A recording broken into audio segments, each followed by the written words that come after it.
एक लड़के का विवाह नहीं हो रहा था। जैसे तैसे उसे एक लड़की मिल गई, तो लड़की के बाप ने शर्त रखी कि मैं अपनी बेटी का विवाह तब करूंगा जब शादी में जब बारात आएगी तो बारात में एक भी बूढ़ा ना आवे।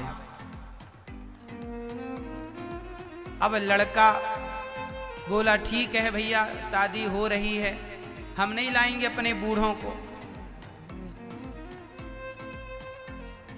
और शादी में बूढ़े लोग भी जाते हैं, नाना हैं, दादा है, मामा है, ये परिवार के बूढ़े बुजुर्ग होते हैं, इनको जाना होता है।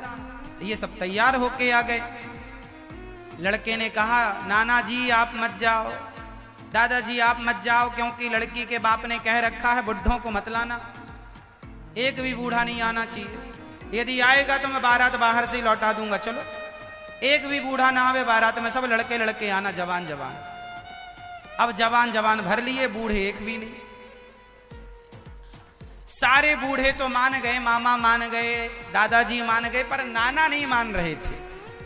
नाना बोले मैं तो चलूंगा चलूंगा। लड़का बोला चलोगे तो विवाह ही नहीं होगा। अरे एक काम करना, हमें गाड़ी के पीछे डिग्गी में रख लेना, छिपा के चलना, हमें कोई देखेगा नहीं। अब नाना जी डिग्गी में नीचे पीछे छिप गए। बारात पहुंची, लड़की वालों ने देखा कि कोई बूढ़ा नहीं है। दादाजी नाना जी उतरे ही नहीं गाड़ी से, डिग्गी में बैठे दबे। अब लड़की के पिता ने देखा कि कोई बूढ़ा नहीं आया, सब बच्चे बच्चे आए, जवान जवान। अब लड़की के बाप ने दूसरी शर्त रखी। लड़की के बाप ने लड़के से कहा कि ये बगल में नदी बह रही है, यदि इस नदी में पानी की जगह तुम दूध की धार बहाओ, दूध बहा दो, दूध की धार ऐसे पानी की तरह बहाओगे तो मैं अपनी बेटी का विवाह करूंगा, यदि कर सको तो मंजूर है तो रहो, वरना बारात लो वापस जाओ। अब लड़के लड़के सब परेशान के भाई नदी में पानी की जगह दूध कहां से बहाएं, संभव ही नहीं है।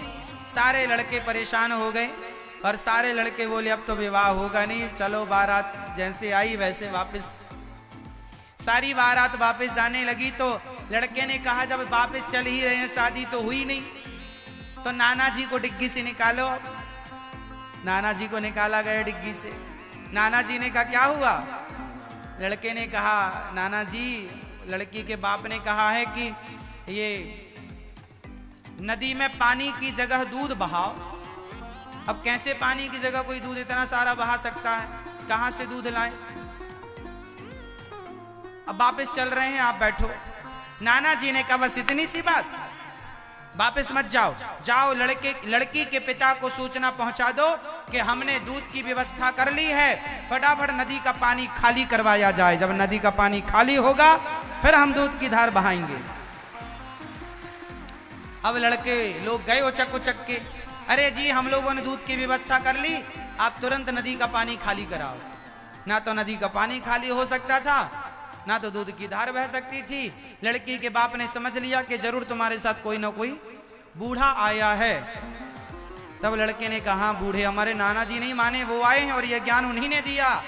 तब उस लड़की के बाप ने कहा बेटा समझ लिया ना कि बूढ़ों के बिना, बूढ़ों के पास डिग्री भले ना हो पर जिंदगी का जो अनुभव है वो आपकी डिग्रियों में नहीं है साहब। इसलिए बड़े बूढ़ों का आशीर्वाद होना जरूरी होता है।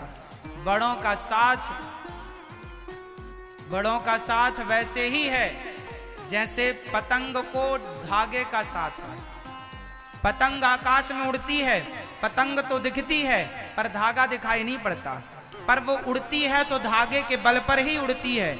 उसी तरह हम यदि आकाश में उड़ रहे हैं, तरक्की कर रहे हैं, तो कहीं ना कहीं उसमें हमारे बड़े बुजुर्गों का आशीर्वाद, उनका प्यार है। इसलिए आपके जीवन में उनका आशीर्वाद, उनकी दुआएं, उनकी मेहनत, उनका वो वचन दिखाई पड़े ना पड़े, सुनाई पड़े ना पड़े, लेकिन बड़ों का आदर सम्मान रखना, क्योंकि कभी ना कभी कहीं ना कहीं उनकी बात काम जरूर आती है। इसलिए जो बच्चे अपने बड़ों का आदर करते हैं बहुत तरक्की करते हैं, जो बड़ों का आदर नहीं करते वो कभी तरक्की नहीं करते। बड़ों की वो बात मानो जो मानने योग्य है, जो बात मानने योग्य नहीं है आप भले ना मानो पर आदर सम्मान रखो। जो बात मानने योग्य है वो मान लो, जो बात मानने योग्य नहीं है, आपको लग रहा है कि यहाँ पर ये बात गलत हो रही है, तो बड़े बुजुर्गों की हर बात जो मानने योग्य है वो मानना चाहिए। नहीं मानने योग्य है हाँ हूं करके उनके सम्मान को बनाए रखो, अपमान ना करो बस।